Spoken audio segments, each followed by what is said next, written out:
Bonjour à tous. En ces périodes de fête, mes amis passent leur temps à regarder les téléfilms de Noël. Alors pour le titre d'un téléfilm, c'est simple, vous prenez n'importe quel nom commun et vous rajoutez de ou pour Noël. Et je vous assure que ça marche avec tout. Mais même si c'est sûrement divertissant, c'est aussi souvent de mauvaise qualité. Alors voici pour ceux qui veulent regarder de bons films en ces périodes de fête. The Nightmare Before Christmas de Henry Selick.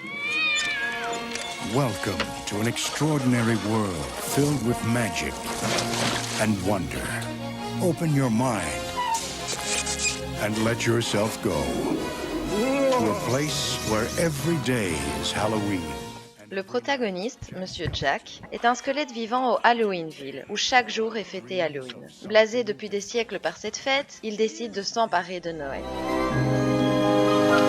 Sorti en 1993, ce film a été réalisé grâce au procédé de stop motion, ou d'animation image par image, qui est un procédé à la fois simple, mais qui demande énormément de temps et de minutie. Le tournage a donc duré pendant 3 ans, et 1 minute du film correspond en réalité à 1 semaine de travail.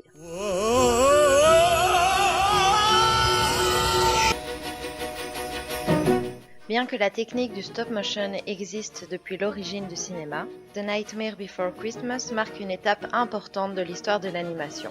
En effet, il s'agit du premier long métrage qui est réalisé à partir de cette technique du stop motion.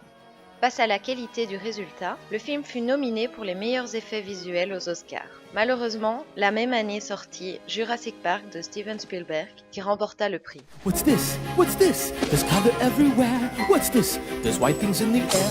What's this? I can't believe my eyes. I must be dreaming. Wake up, Jack. This isn't fair. What's this? À l'origine, The Nightmare Before Christmas est inspiré d'un poème écrit par Tim Burton au début des années 80 lorsqu'il travaillait chez Walt Disney. Ce qui explique sans doute qu'on puisse apercevoir Monsieur Jack dans Beetlejuice de Tim Burton sorti en 1989. There's children throwing snowballs instead of throwing heads. They're busy building toys and absolutely no one's dead. There's frost in every window. Oh, I can't believe my eyes. And in my bones I feel the warmth that's coming from inside. La force de ce film repose donc sur cette volonté de combiner les codes de 2 fêtes traditionnelles en une histoire. Elle tient également sur ces décors géométriques de l'horreur qui ne sont pas sans rappeler l'expressionnisme allemand et la bande originale composée par Danny Elfman. The Nightmare Before Christmas. And what did Santa bring you, honey?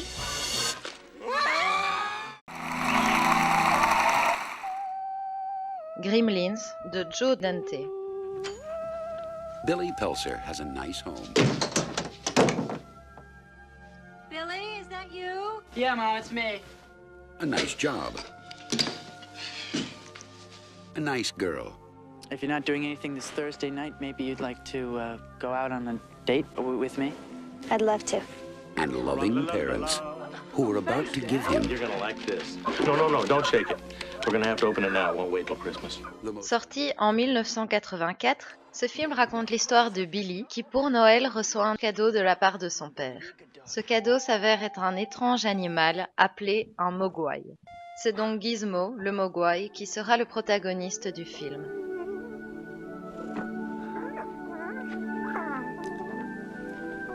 Avec ce cadeau, Billy reçoit également 3 règles indispensables à suivre lorsqu'on possède un mogwai. You know, there's some things I forgot to tell you guys, and they're really important. Number 1, he hates bright lights. We know that. But you got to keep him out of the sunlight. Sunlight will kill him. Number 2, keep him away from water. Don't give him any water to drink. And whatever you do, don't give him a bath. And probably the most important thing, don't ever feed him after midnight. Évidemment, si Billy avait bien suivi les règles, il n'y aurait pas de film.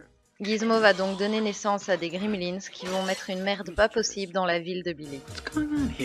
Le mot mogwai trouve en fait son origine dans un terme cantonais qui se traduit par esprit malin, démon ou monstre. Ce qui explique que si les règles ne sont pas suivies, cette mignonne petite créature se transforme en horrible gremlins.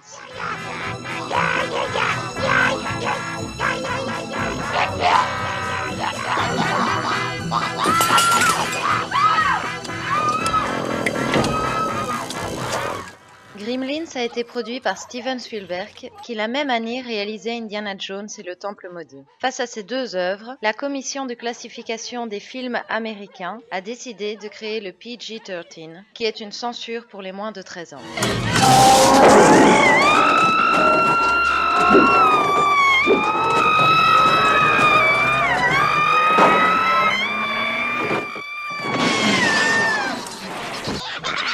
Donc si vous cherchez un film pour vous marrer en période de Noël, il faut absolument que vous regardiez Gremlins. Parce que même si ces créatures sont responsables de la mort de pas mal de monde, on ne peut pas nier qu'elles ont un vrai sens de l'humour noir.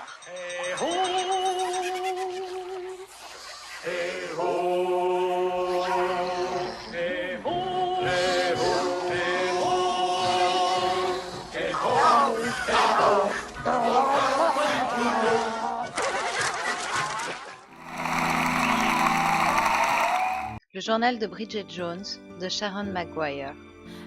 Sorti en 2001, ce film raconte l'histoire de Bridget Jones qui, à l'aube de sa 32e année, dresse une liste de bonnes résolutions. La première, tenir un journal intime. La deuxième, trouver un petit ami. La troisième, perdre du poids. Et la quatrième, arrêter de fumer. On va donc suivre ce personnage dans sa tentative pour reprendre sa vie en main.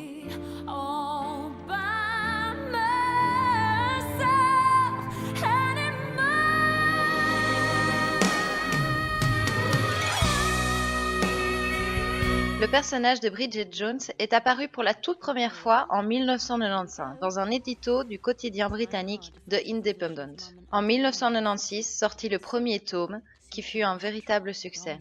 Ainsi, l'auteur Helen Fielding continua à tenir son édito durant 10 ans. Oh, holy Jesus. Les producteurs ont longtemps hésité pour le choix de l'actrice qui incarnerait Bridget Jones.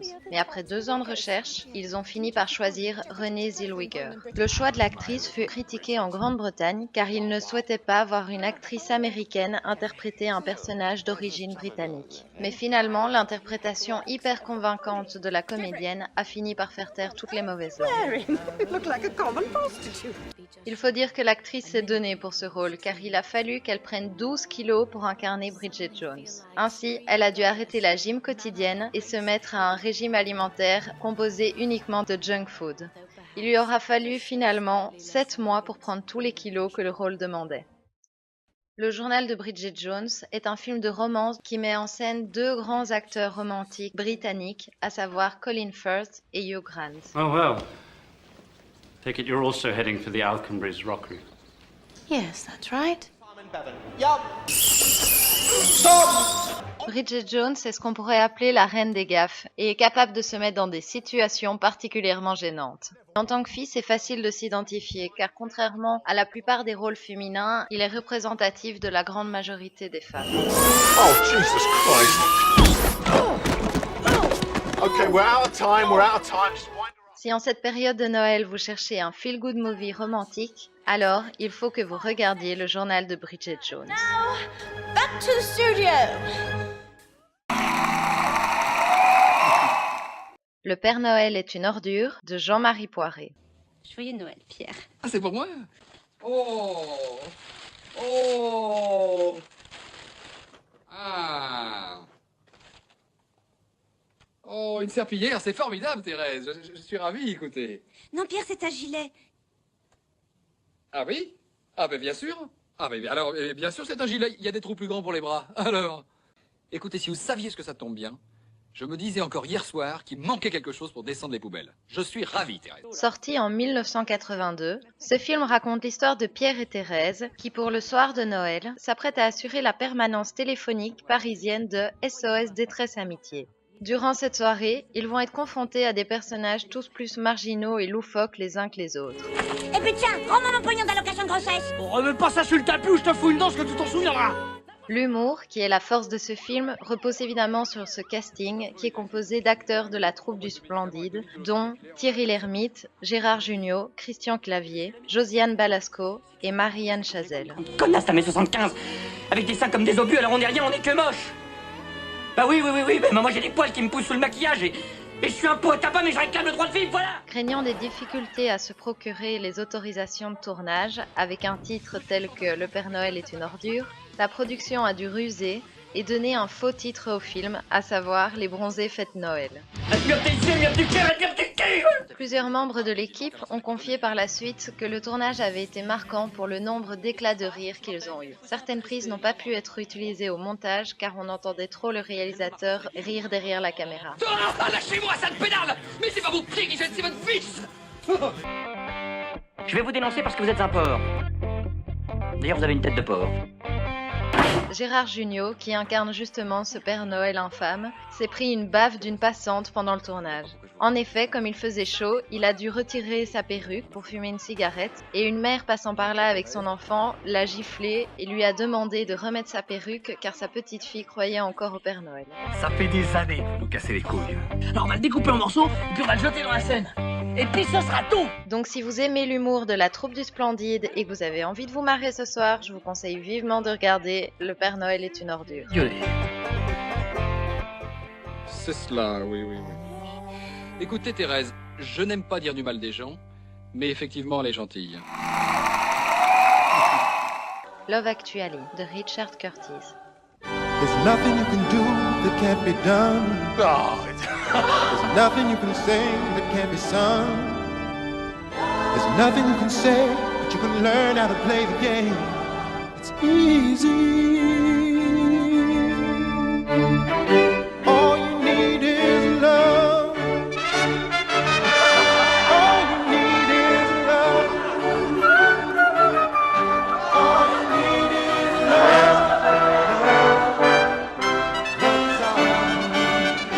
Love Actually est un film choral, c'est-à-dire qu'il suit plusieurs personnages qui vont être amenés à se croiser. Le thème principal, le motif du film, est l'amour. Le réalisateur va ainsi mettre en scène différents personnages dans leur situation amoureuse et nous montrer comment celles-ci se déroulent et vont être amenées à se croiser.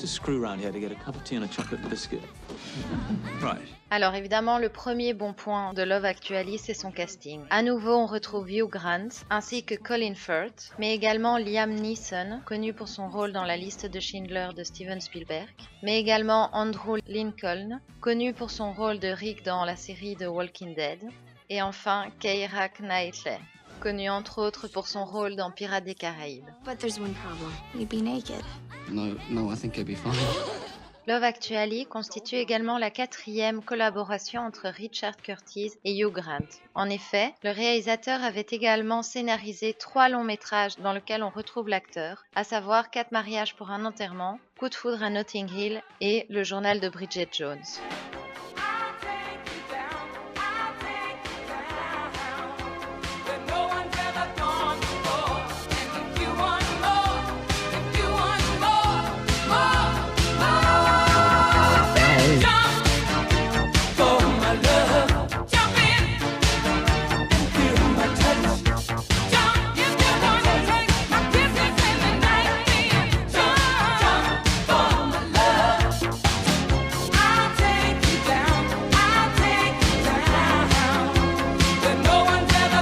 Yeah. Mary, I've been thinking. Can we move the Japanese ambassador to 4 o'clock tomorrow? Certainly, sir. La bande-son du film compose à elle toute seule une playlist pour la période de Noël. There's just one thing I need. I don't care about the presents underneath the Christmas tree. Love Actually est sans contester le feel-good movie de Noël. Donc si vous ne l'avez pas encore vu et que vous avez envie d'être de bonne humeur, je vous conseille d'aller le regarder. I wish come true. All I want for Christmas is you. Merci à tous, j'espère que vous avez aimé la vidéo. N'hésitez pas à vous abonner, à partager ou à liker. Merci.